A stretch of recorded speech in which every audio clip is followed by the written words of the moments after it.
Hello guys, आज हम लोग एचएमटी के बारे में पढ़ेंगे। एचएमटी के कुछ इंपॉर्टेंट कॉन्सेप्ट जो जिससे गेट में हर साल आपको इस कॉन्सेप्ट से क्वेश्चन ज़रूर मिलेंगे। तो आइए स्टार्ट करते हैं। पहला पॉइंट, अगर हमारे पास 3 स्लैब है, 1 स्लैब, 2 स्लैब और 3 स्लैब, और बीच वाले स्लैब में हीट जनरेशन हो रहा है, जैसे यहाँ पे आप देख रहे हैं ईजी से, तो इन दोनों स्लैब में जो हीट कंडक्शन होगा उन दोनों का सम इस हीट जनरेशन के बराबर होगा।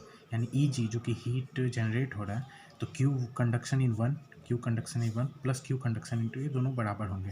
ये बहुत ही इंपॉर्टेंट कॉन्सेप्ट है जिससे गेट में 1-2 क्वेश्चन प्रीवियस ईयर में पूछे जा चुके हैं। सेकेंड कॉन्सेप्ट, अगर हमारे पास एक प्लेट है, one side of plate has air and other side has same fix temperature, तो इस साइड अगर एयर है और सेकेंड साइड यानी इस साइड टी क्यू वाले में अगर कोई फिक्स टेम्परेचर क्यू है, तो एयर से इस वाले प्लेट तक जो क्यू कन्वेक्शन होगा, यानी जो हीट का ट्रांसफ़र होगा बाई कन्वेक्शन प्रोसेस, वो बराबर होगा इस प्लेट के अंदर जो कंडक्शन प्रोसेस होगा उसके।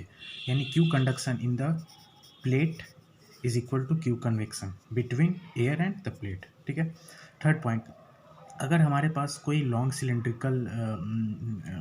सिलेंडर है जिसके अंदर हीट जनरेशन हो रहा है, ठीक है, तो उसके इनर सरफेस यानी इनर कोर कह सकते हैं, या फिर वो जो सेंट्रल लाइन जो एक्सिस है, ये जो डॉटेड लाइन है, तो इनर सरफेस का टेम्परेचर और जो आउटर सरफेस है, इन दोनों का टेम्परेचर का जो डिफरेंस होगा वो होगा Q R square by 4K।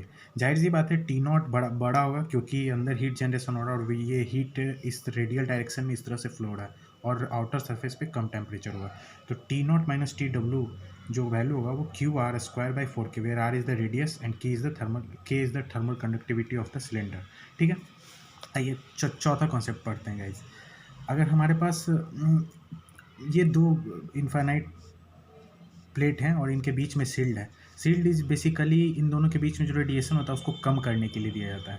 तो अगर हमारे पास दो ये इनफाइनाइट प्लेट है जिसकी इमिसिविटी E1 और E2 है, तो ये इस प्लेट यानी कि एक्स्ट्रा शील्ड लगाने से इसके रेडिएशन में, इन दोनों के बीच के जो रेडिएशन में वो क्या डिफरेंस आएगा वो देखते हैं।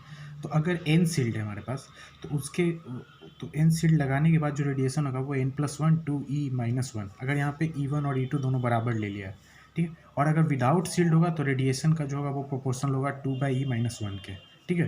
तो इस पे भी क्वेश्चन पूछे जा सकते हैं। अगर यहाँ पे 3-4 शील्ड लगा दे, 3 शील्ड लगा दे, तो यहाँ पे एन का वैल्यू 3 हो जाएगा। अगर यहाँ पे एन है, यहाँ पे एक शील्ड आपको दिख रहा है, तो यहाँ पे एन का वैल्यू 1 हो जाएगा। ठीक है। चौथा कॉन्सेप्ट, अगर हमारे पास दो सरफेस है जो कि जिसका इमिसिविटी डिफरेंट है, E1 और E2 मान सकते हैं, और वो दोनों पैरेलल नहीं है, ठीक है, तो उन दोनों के बीच में जो हीट ट्रांसफ़र होगा, मतलब उन दोनों के बीच में रेडिएशन हीट ट्रांसफ़र होगा, उसका वैल्यू निकलता है sigma A1 Fg12 T1 to the power 4 T to the power 4। T1 temperature of surface 1 and T2 is the temperature of surface 2। तो यहाँ पे Fg12 का निकालने का फॉर्मूला है 1 - E1/E2 plus 1/F12 A1/A2 1 - E2/E2 1 - E2/E2। ठीक है।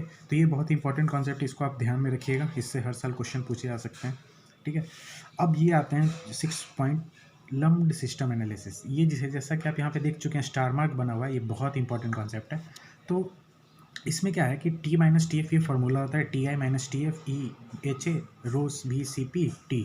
यहाँ पे T जो है वो temperature at any time T। अगर मान लीजिए आपके क्वेश्चन में दिया हुआ है कि एक सिस्टम लम्प्ड सिस्टम मतलब एक सिस्टम जो है वो लम्प्ड सिस्टम को फॉलो करता है, तो अगर उसका किसी भी T टाइम के बाद जो टेम्परेचर होगा उसको TF is the temperature of fluid, Ti is the initial temperature, H is the convective heat transfer coefficient and rho is the density of lumped system and Cp is the heat capacity।